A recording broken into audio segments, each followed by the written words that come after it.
Clinton থেকে Biden, আহমেদাবাদে সবাইকে বোকা বানিয়েছেন পুতিন, এমন মন্তব্য করলেন যুক্তরাষ্ট্রের president Donald Trump.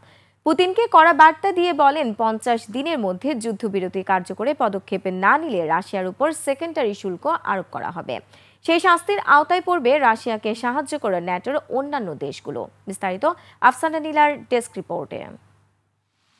Shea butter ও ভিটামিন ই সমৃদ্ধ লিলি হালাল বিউটি সোপ, তারুণ্যময় উজ্জ্বল ত্বকের জন্য। ইউক্রেন ইস্যুতে পুতিনের ওপর বেজরায় নাখোশ ডোনাল্ড ট্রাম্প। মস্কোর বিরুদ্ধে শতভাগ শুল্ক আরোপের হুমকি এবং কিয়েভের জন্য নতুন দফা অস্ত্র সহায়তার ঘোষণার পর এবার ট্রাম্প বললেন, যুক্তরাষ্ট্রের আগের প্রেসিডেন্টদের বোকা বানিয়ে আসছিলেন পুতিন। পশ্চিমাদের সামরিক জোট ন্যাটো প্রধান মার্ক রুটের সঙ্গে আলাপে এ মন্তব্য করেন তিনি। Bill Clinton, George Bush, Barack Obama, Joe Biden সবাইকেই বোকা বানালেও ট্রাম্পকে বোকা বানানো যায়নি বলে মন্তব্য তার। ইউক্রেন যুদ্ধ বন্ধে দ্রুত পদক্ষেপ না নিলে রাশিয়ার ওপর কঠোর শুল্কারোপের হুঁশিয়ারি দেন ট্রাম্প। বলেন, পুতিনের সঙ্গে বহুবার কথা হয়েছে, তারপরও ইউক্রেনে হামলা থামেনি। এমন হলে আলোচনার কোনো মানে নেই। এই পরিস্থিতিতে রাশিয়াকে 50 দিনের সময়সীমা দিয়েছেন ট্রাম্প।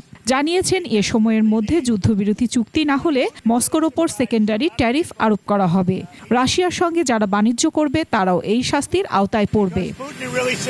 পুতিন দিনে মিষ্টি কথা বলেন আর সন্ধ্যা নামতেই সবাইকে বোমা মারেন। আমি আর তাকে পছন্দ করতে পারছি না। ইউক্রেনে এবার রাশিয়ার আগ্রাসন ঠেকাতে শুধু যুক্তরাষ্ট্র নয়, ন্যাটোকেও অর্থনৈতিক ও সামরিকভাবে সক্রিয় হতে হবে। ইউক্রেনে অস্ত্র সরবরাহ করবে যুক্তরাষ্ট্র, যার ব্যয়ভার বহন করবে ন্যাটো। তবে ট্রাম্পের এসব কথাবার্তায় মাথা ব্যথা নেই পুতিনের। তার বিশ্বাস, যুদ্ধক্ষেত্রে রুশ সেনারাই সুবিধাজনক অবস্থানে। তাই যুদ্ধের অবসান চাইলে তা হতে হবে রাশিয়ার শর্ত মোতাবেক।